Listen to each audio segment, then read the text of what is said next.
All right, 1848, a turning point in history in which history failed to turn. So that's what historians say, right? 1848, a turning point in history in which history failed to turn. And what I'm going to try and do in this lecture as quickly as possible is explain the causes of and the big themes of the significance of how did this happen, and really how do we put into context the fact that really when it's all said and done, nothing really happens, or maybe it does. What did change in 1848, if anything, and what are we going to make of this change, or lack thereof, right? Because you can see it both ways. But let's try and look at this critically, and in terms of the big picture. This is Lamartine, the poet, one of the Republicans, not one of the social Republicans, but one of the 7 Republicans that is in the provisional government in France early on in February of 1848. This is him kind of rejecting the red flag of the socialists, and remaining tied to the tricolore, which appeared during the French Revolution, of course. This is a map. You can see all the revolts, right? Paris, Frankfurt, Berlin, Prague, Vienna, Munich. It spread east. All these revolts, they spread east. Rome, Palermo. Obviously, Great Britain isn't really touched, even though the Chartists come back for a minute, and make a ruckus, threaten to make a ruckus. This is Piedmont, Sardinia. They keep things relatively intact, but you can see that how it spread across Europe through the east. And I will go back to this image, right? Delacroix, liberty leading the people. Here's Marianne, right? The image of Marianne, as we know from the French Revolution, that image, that kind of idealistic image. And here you have the kid over here, who's the kind of sans culotte, right? He's got the breeches, he's got the guns, kind of representing one class of people, and then you got this guy over here, and he's sans culotte. He's not an aristocrat, but he's definitely middle class. This guy's definitely middle class. He's definitely and this guy represents another class entirely, kind of more working class, lower class. So this is one of those pictures that represents the idealism that still exists during these revolutions. The idealism of recapturing the liberal spirit of the French Revolution, in the face of the conservative reaction that we've talked a lot about since 1815. But in terms of the overview of 1848, were they able to recapture this idealism of the French Revolution, or did they instead figure out that they were going to have to look at things realistically, right? And that they weren't going to be able to use revolution necessarily to achieve their goals. They were going to have to try and work within the system. So we're going to have to explore that as we go along. Does idealism remain? Does it continue? Okay, so an overview. Okay, this is the watershed political event of the 19th century. The watershed event. Okay, so when you talk about politics, you go back to 1848, and all these questions still remain. Who remained in power? Who held power? What was really did anybody really win? Remember, only Great Britain and Russia really survive pretty much unscathed, and Russia remains. Here's Russia over here. They remain still brutal and oppressive. So going back to the whole who won thing, neither the liberals nor the conservatives won, really. But I think historians are kind of a consensus on this, is that capital wins. Okay, those who own capital, those who own capital, the bourgeoisie. In the end, it's the bourgeoisie that win. Because after 1848, there's an era of unprecedented industrial growth that will last until about the early 1870s. So owners of capital, the people who control the means of production, they win. But the proletariat wins in a way too. They didn't win, they didn't achieve their goals, they didn't become politically significant, but they became defined, their class consciousness developed, so they started to become aware of their own power, and they became awake, right? So the working class, the proletariat, they definitely lose. They don't achieve their objectives, but they take this loss to heart, and they're defined, they're conscious, they're awake. They understand that they are all in the same boat together, and they have common enemies. They all have the same enemies, and so of course Marxism will find a home here, thanks in part to 1848, and we talked about in class. Marx writes the Communist Manifesto with Engels in January of 1848. Okay, so another big overview, big theme is that 1848 stimulates even more virulent nationalism. So in places like Prussia, which will morph into Germany in the next 22 years, or thereabouts, right? 22 years, 1870. So in 22 years, Germany will exist, thanks in part to the nationalism that is unleashed by those at the Frankfurt Assembly not achieving their goals in 1848. Then Italy. Italy is going to be another one to unify. Italian nationalism is going to develop. Austria and Hungary. Austria, at this point, is still the Austrian Empire. Hungary is not an independent state. And over the next 20 years, the Hungarians, the Magyars, will orchestrate a virulent nationalist movement that will make them, that will help them achieve a dual monarchy with the Austrian Empire. So Hungary is pushing for independence away from Austria. But as I said, as I mentioned, the idealism, right? 1848 brings an end to the era of liberal revolutions that began in 1789, right? That began with the French Revolution, that continued through Napoleon, that continued even through the conservative reaction. You know, there were revolutions in Spain, there were revolutions in Greece. Let me just find that revolutions 1820 Europe map here. There's a really good, this one. This is a really good one. So, right, there were, in the 1820s, there were Lisbon, Cadiz, Madrid, Barcelona. There's one in Piedmont, Sardinia, Naples. Greece is the big one that we've studied. St. Petersburg with the Decembrists, right, up there. So, 1848 brings an end to that liberal revolutionary tradition, okay? The liberals, the class known as the political ideologies, those people who call themselves liberals, right? They may still believe in the right to free speech. They still believe in private property. They still believe in, to a certain extent, mankind's dignity, if you will. But that varies, right? You have some liberals who are all like laissez-faire, hands off, like, don't let people, you shouldn't take care of people because that's not laissez-faire. And then you have some liberals who are more like, utilitarian and human rights based, humanitarian. But the liberals cease to be revolutionary after 1848. It's going to be other political ideologies. It's going to be radicals. It's going to be Republicans. It's going to be socialists, communists, anarchists that are going to be revolutionary, especially in Western Europe. And really, the liberals, all the liberals want after 1848 is for their property to be protected.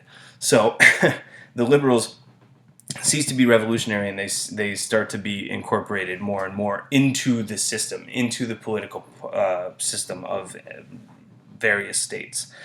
So for the liberal cause, there's a disaffection with revolutionary force. And really, in this kind of maelstrom of revolution, right? We'll go back to this picture. as people start to not embrace idealism as much and start to be real, right? They're going to move away from the Enlightenment. The Enlightenment loses its luster. They will be like, well, we followed reason for a while, but that didn't really get us anywhere. And then we followed feelings for a while, and that that actually made some progress, like when they followed their feelings. So irrational ideas will start to become more attractive, like as romanticism, as this painting by Delacroix represents. That idea of the irrational over the rational, the irrational over the rational, will lead people to embrace nationalism at all costs. Okay, and another big just theme. Remember that these are dual revolutions at work: the French Revolution, the legacy of that, and the Industrial Revolution. So 1848 is at once an idealistic, trying to recapture that idealism of the French Revolution, but also dealing with the social issues arising from industrialization. So in the end, these revolutions don't work, right? So 1848 will be the moment when revolutionary idealism dies in Western Europe. It will be reawakened, though. It will be reawakened, and this is the important part. Revolutionary idealism will be reawakened in Russia in 1917. Okay, so we will have to wait for another real legitimate revolution until 1917, until the Russian Revolution, until Vladimir Lenin brings in communism in Russia. Okay, so that's a very, very important idea to kind of understand. People start to say, well, we tried to revolt and it didn't work, so now we are going to have to try and work within the system. Okay, so causes. Okay, we're going to talk about causes now. We'll just go to this picture. Why not? Okay, causes of the revolutions of 1848. I hope I'm not droning on too much here. Okay, so I need to get through. Okay, got it. All right, causes. Intellectual causes. Okay, think about the Hegelian dialectic. Okay, of course, this you can kind of have predicted that this was going to come around, right? The imposition of absolutism and reactionary conservatism after 1815, after the Congress of Vienna, causes an equal and opposite reaction in 1848, right?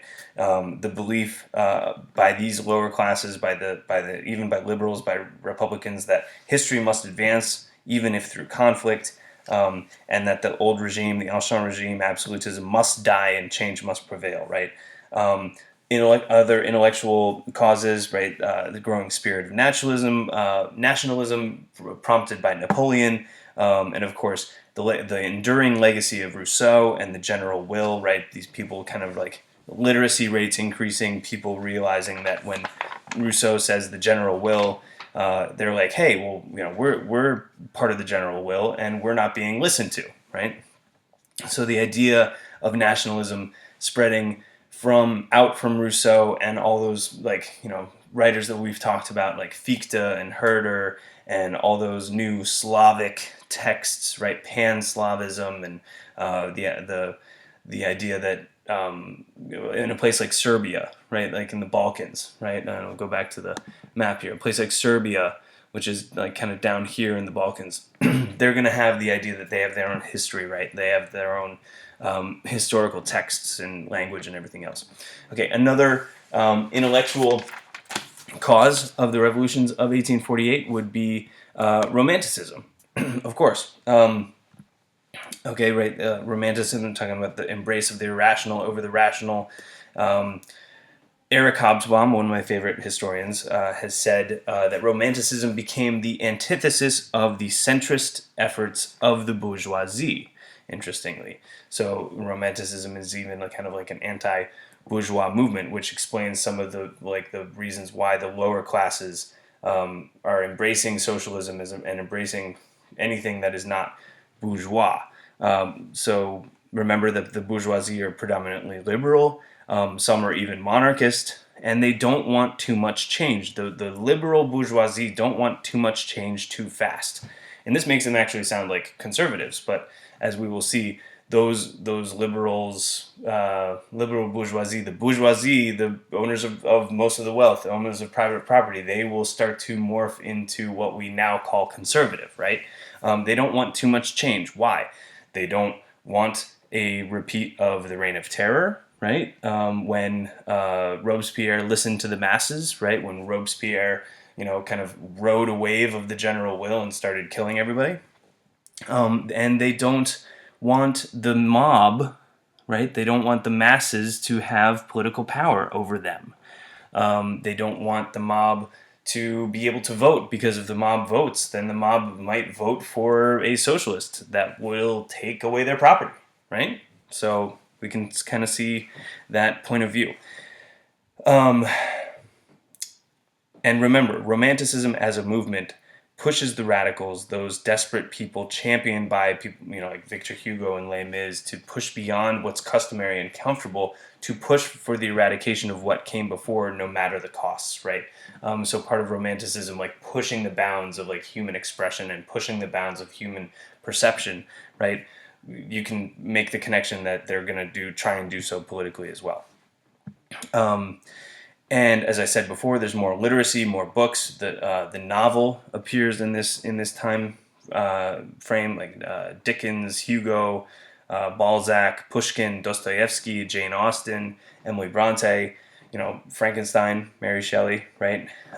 Just think about how that reflects the plight of the industrial worker, right? Like this scientist is creating this, trying to create this humanoid, out of dead body parts, and at the same time reflecting a spirit that wants humanity to push into the unknown and explore the mysterious, right? So Frankenstein's monster is kind of a tragic romantic hero.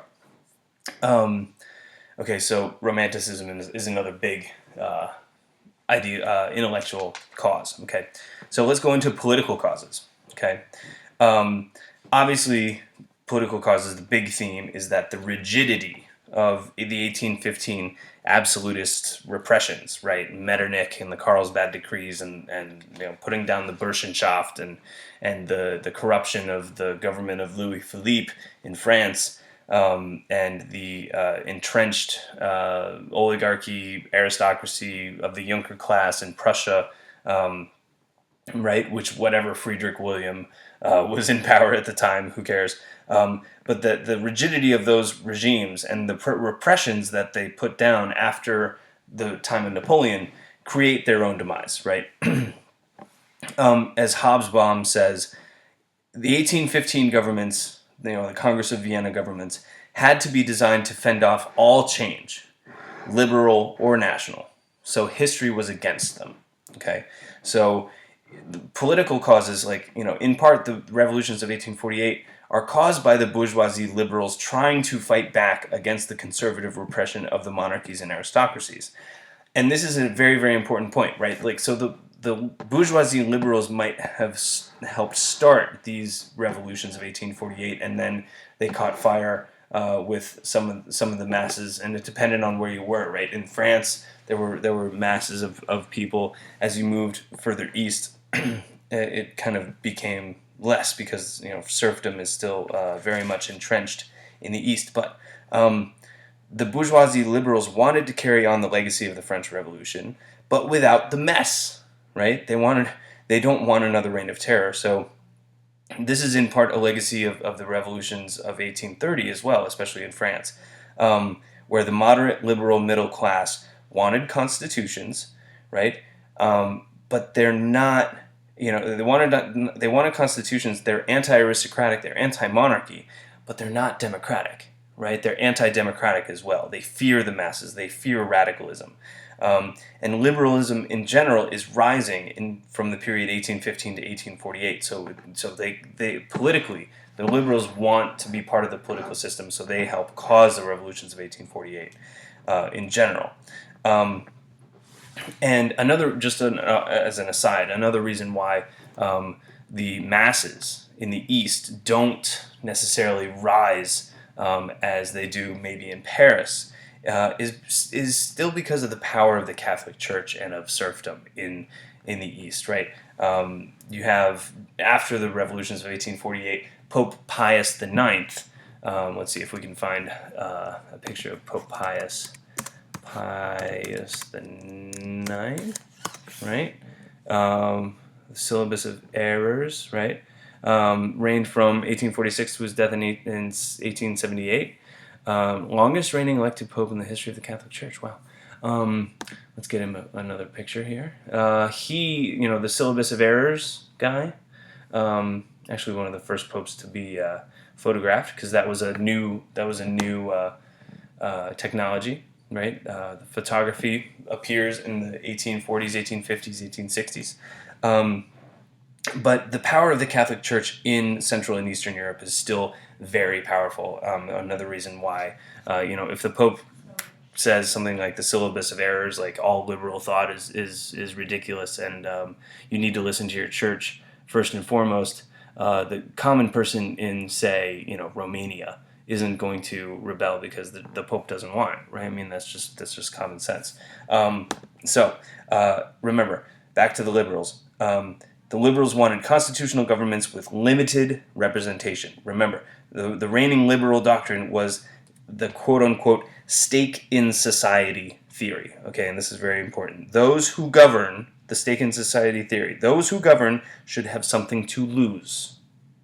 This is very, very important. This is an idea that is still with us today, that those people who govern should have something to lose. From that stake in society idea, we can kind of see like modern conservative thought, right? So, for example, even in France, let's talk about like kind of liberals who want constitutional governments. Like in France, under the July monarchy from 1830 to 1848, only 1 in 30 adult males could vote. Okay, so very restricted franchise. The bourgeoisie's worst fear is that more and more people are going to be able to vote, right? So they restrict the franchise, and the electorate doesn't grow nearly enough in those years, right, in those 18 years, to stop radicalism and socialism from making gains, right? So they actually like make matters worse for themselves by not giving people the vote, right? Because that leads to radicalism and socialism. But which is funny because, when they actually do give people the vote, they end up voting for just like the guy that they've heard of. So, I mean, take this with a grain of salt. But for another example of liberal bourgeoisies wanting to restrict the franchise, right? In England, England is doing this a little bit more gradually. England, the first Reform Bill of 1832, the Great Reform Bill of 1832, through the Second Reform Bill of 1867, which we're getting to soon, as opposed to France, where 1 in 30 can vote. In England, in that time, 1 in 8 adult men can vote for the House of Commons, right? And in 1867, they actually allow unions to form. They pass like they're okay with unions now. But it's just funny, and just like in France, in England, most of the bourgeoisie, like expanding the vote, people still vote for kind of like conservative-minded aristocrats anyway, which is interesting. So other political causes, right? Or other political kind of ideas to kind of keep in mind here. That liberal concern, and I mentioned this before, but liberal concern, let's go back to here.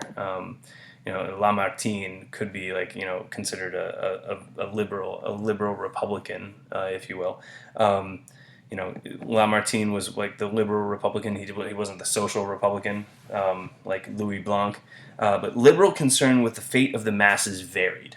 Okay, so this is a very important division within the liberal branch. Okay, so something that the Industrial Revolution complicates, right? Some liberals want more social welfare, and some liberals are extremely laissez-faire.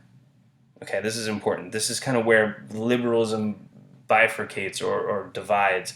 And today you have like conservatives who are more laissez-faire in the United States, and then liberals who want more social welfare. This is kind of where that divide comes from. Okay, so it's a division within the liberal branch, and the other thing that liberals want, interestingly, and this may sound hypocritical, but the liberals overall want unification of national groups, to build consensus, right?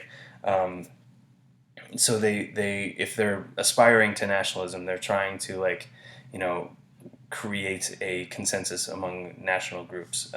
Same, in Italy and Germany, um, they're trying to nation build.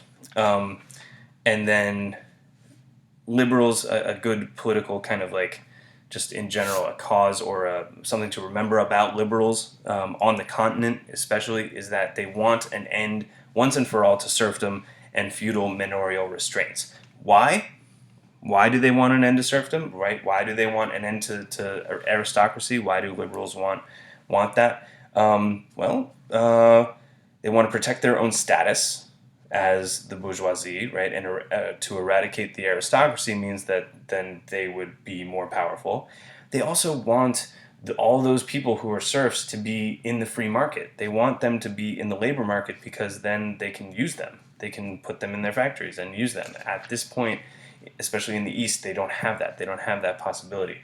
Remember, the middle classes are much stronger in England. They're much stronger in France than they are as we get east, right? There's not much of a middle class in Russia or Austria. It's fewer. Okay, and finally, and this is, we're almost getting there. Finally, economic causes. Okay, economic causes. Industrialization was obviously a huge factor. Hobsbawm says, right, and I'm quoting, "The Industrial Revolution created the ugliest world in which man has ever lived, grim, stinking, uprooting men and women in unprecedented numbers and depriving them of the certainties of the ages." Of course, there, on the other hand, where would we be? Where would our standard of living be without this sacrifice, right? So he also says, material prosperity, both the bourgeoisie and the socialists were forced to agree that human life faced a prospect of material improvement to equal the advance in man's control over the forces of nature in the Neolithic agricultural revolution 12,000 years ago prior, right? Okay. So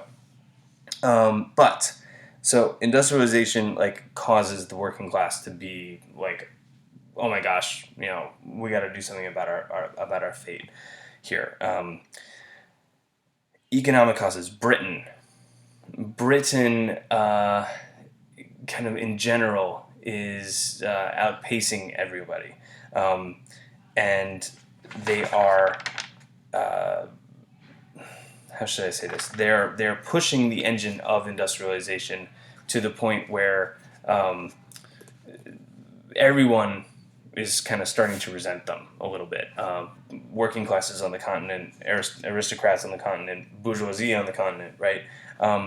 They're the biggest power in the world.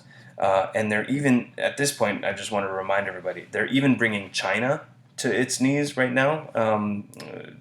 Prior to this, in the Opium War of 1839 to 1842, they've smuggled all this opium into China to get the Chinese addicted and force the open door policy, force the free market on them.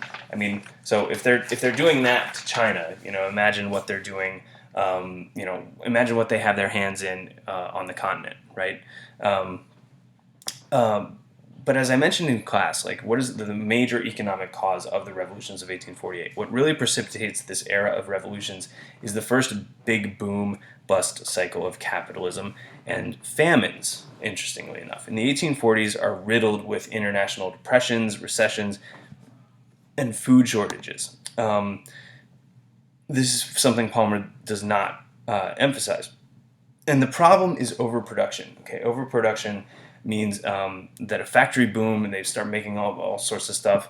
But then when the market dries up for that good and they have too much product and not enough demand, prices fall, deflation happens, stocks fall, stock prices fall, banks fail, loans are unpaid. And later on in the century, this will help spur imperialism, especially into Africa and in Asia in the next half century, in order to open up the world for goods to try and fight the forces of overproduction. And this this failure of capitalism and the famines that come with it in this time period help push the common people to the brink, right? Their condition as totally dependent upon this new system of industrial capitalism leads to hatred of the rich. They're desperate for relief. They're prone to revolution. So the idea of the French Revolution idealism plus industrial revolution desperateness means that the common men need not suffer injustices meekly. They knew that kings were no longer gods. So it's like French Revolution plus Industrial Revolution equals 1848. And of course, class conflict is here to stay. And 1848, we can kind of say, in terms of economics, it's literally the rise of the laboring poor. The workers are demanding bread, jobs, new political status, new social status, and all of this is coinciding with a Great Depression, as we talked about. From 1842 to 1848, there's just massive unemployment. Harvests fail. There's a potato blight. There's a potato blight in Ireland. So up here in Ireland, there's a potato blight. Remember Thomas Malthus with the whole population thing. He talks about that extensively. But in Ireland, the Irish potato famine kills millions of people, and entire populations, even on the continent, like in Silesia, in this area of Prussia, are starving. Food prices are skyrocketing, right? Interestingly, it's not as bad in Britain, but this is where, and this is important, and we think about this idea, right? The crowd, like the massive amounts of people, right? This is where in 1848, it's one of the first revolutions where you can kind of think, if you think of the revolution being led by the bourgeoisie liberals, they have money. So what's one of the ways in which they could conceivably get the crowd to do what they want and to kind of like topple the government that they're frustrated with? The role of the crowd, right? What is the role of the crowd? At the start of the revolutions of 1848, it's both the owners of capital and labor that are angry at the government and the economy and whatever. But if you think back to Chapter 7, that Frenchman Laborde, who they did a little, Palmer did a little spiel on, and basically said that he helped fund one of the crowds that stormed the Bastille. That's a trick, okay? Funding the crowd becomes a trick of those who have money. If you have money, you can pay a bunch of people to start a riot. You can literally give them cash to start stirring stuff up.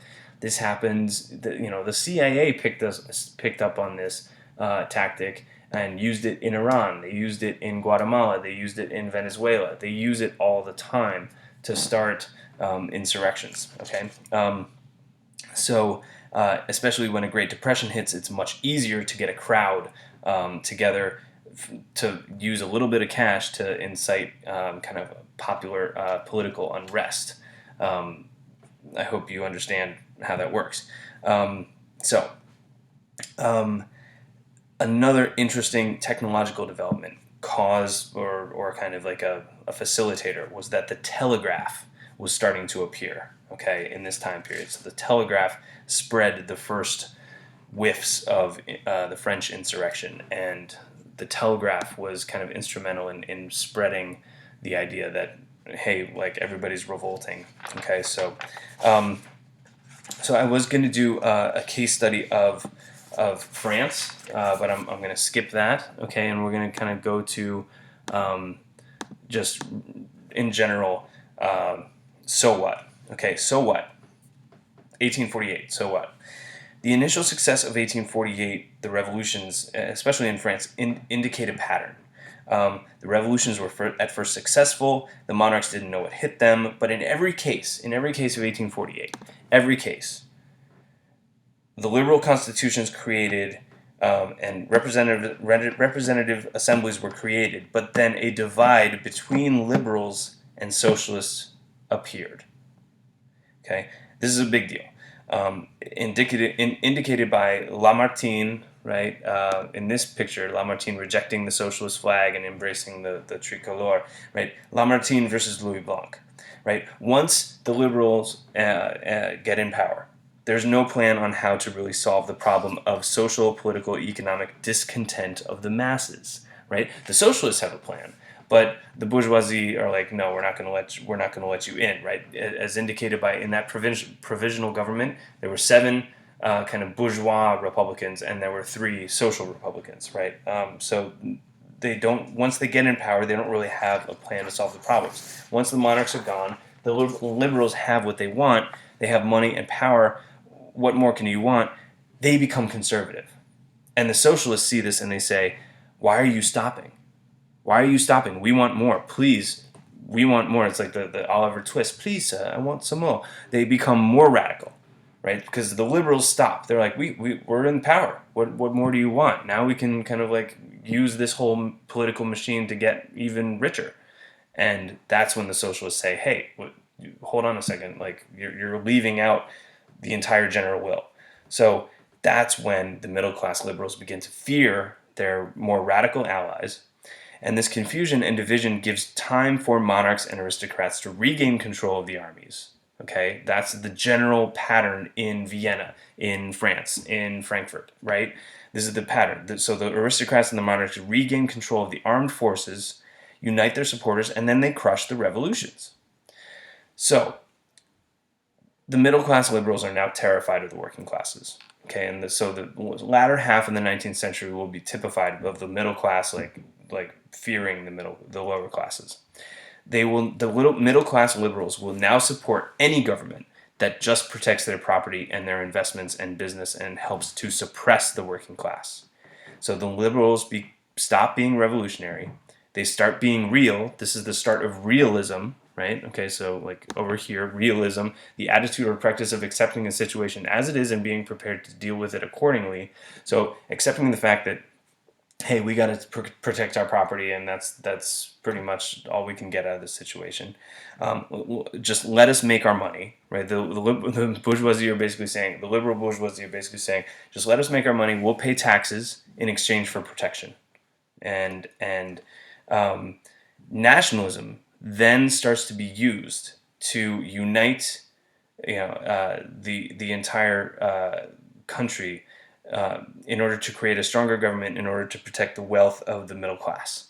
Okay, so nationalism then starts to be not being a kind of idealistic thing. It starts to be used as a tool. It starts being used as a tool to create stronger government. So the liberals and the aristocrats and the old monarchs are all teaming up now to send the poor off to fight in wars and send them abroad into empire. Right, one of the classic tricks of the English is basically to like take someone from a lower middle class family, and he could very easily become a radical if left in England and had no chance of success, in business or whatever. But if you send him abroad to India, right, where he can make his own money, he will be like, oh my gosh, my government's so awesome. I love being British. Because I have an opportunity over here. So send them abroad to be the imperials, get them out of here. But governments have to keep the bourgeoisie and the middle classes happy, right? They're still the drivers of industry. They have to find new markets for them. The governments have to find new opportunities for them to strengthen and protect them. So that's going to lead to further imperialism. That's going to lead to governments going in and kind of like making opportunities for the bourgeoisie, for the middle classes. To workers and to socialists, this is now class war. This is warfare. We cannot trust the bourgeoisie ever again. But governments also start to see that they can't ignore the working class either, right? So perhaps this is the start of social welfare. Okay, the idea of social welfare. How do you keep the working class from revolting, from being revolutionary? You admit them over time to society and to politics. That's one of the big legacies of 1848. But is social welfare a good thing? Is giving people a place in society and kind of a safety net a good thing? People still debate this to this day, but that's another legacy of 1848. But after 1848, workers will start to have power. And this is what Karl Marx will express. But another big so what is that Western Europe and Eastern Europe, Central Eastern Europe, will split even further. Okay, in the West, Democratic development will resume after 1848 in general. The power of the middle class and the strength of industrial development cannot be ignored. In Central Eastern Europe, liberals are disenfranchised and disenchanted, and this opens up new openings for authoritarian consolidation of power. In Germany, for example, a guy like Bismarck, who we'll talk about extensively, will come in, dominate politics, dominate the army, dominate the nobility, dominate the bureaucracy of government, and kind of lead Germany into unification. Right before there was Hitler, there was Bismarck, but Bismarck was a little less cruel, let's say. Um, let's see. Other important results or so what accomplishments. You can kind of say the emancipation of peasants in parts of Eastern Europe happened after 1848, but we'll track that as well a little more. Universal male suffrage in parts of Western Europe, especially in France, at least for a while, at least before Louis Napoleon becomes Napoleon III. A proliferation of constitutional governments, even if they're ineffective, but these are also short-lived, as we know. Other so what's. The bourgeoisie increases power. The liberals are much less prone to support revolution. We talked about that. And unfortunately, or fortunately, as you kind of see, the British model of government, that slow, deliberate change, this gradualism of incorporating people into the system, is confirmed as the best way to do things. Let's see. But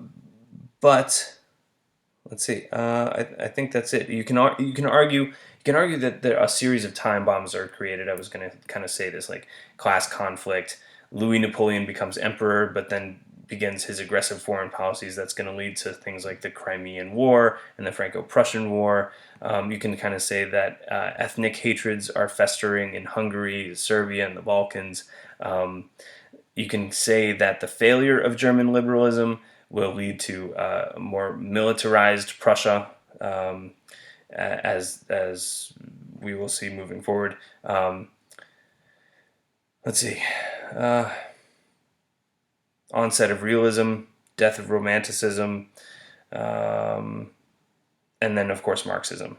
That's another big time bomb. Okay, so I've run out of steam. I'm sure you've probably run out of steam as well. So I hope this was, in terms of like thematic big things. Okay, so the last thing I'll say is that what I want you to write the big things. Okay, in terms of the causes, what were the causes? Intellectual, political, economic. Okay, and then what were the big so whats of this? And I'm gonna test you guys on that tomorrow. So write that down in this area so that I can see it. Yeah, I'll see you guys tomorrow.